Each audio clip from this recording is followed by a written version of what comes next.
Today, as I read in the book of Mark, I was reading again about Christ's prayer at Gethsemane and the fact that he took his three of his disciples with him and he asked them to stay awake with him while he went farther into the garden to pray.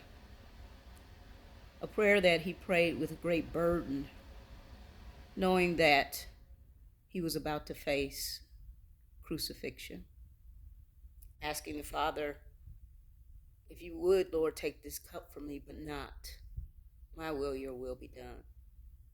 But of course, he came back and he found the disciples sleeping.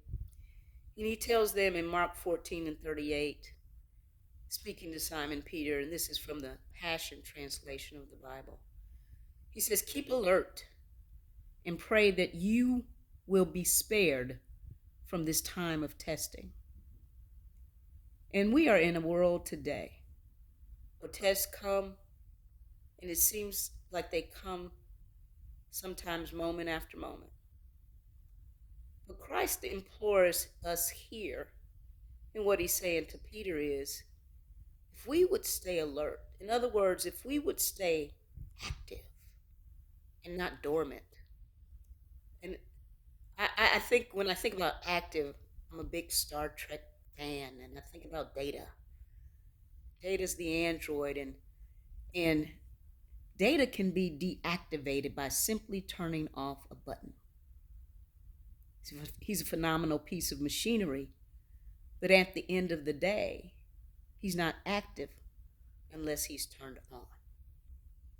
And so I say that to say we need to be turned on.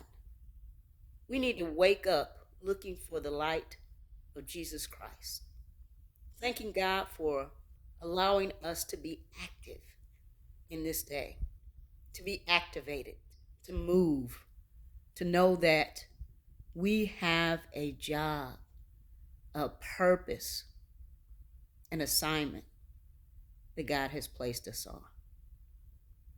And further down in this chapter, again, Christ goes back farther into the garden, and then he comes back out once again and finds them sleeping.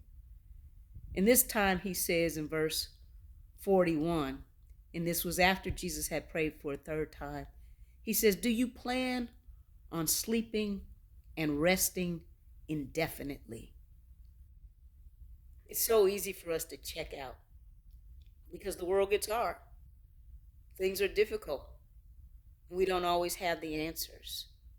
But if we would stay active with Christ, if we would simply press into him each and every morning, each and every day, sometimes moment by moment, those moment by moment challenges we face, we can overcome because of him. But that's not going to happen if we're just continuing to rest. And I'm not saying physically we should not sleep and rest. What I'm saying is the Holy Spirit is here to keep us activated, to keep our minds alert, to keep our minds sharp in what God would have for us to be doing and how he would have for us to respond when we are in difficulty.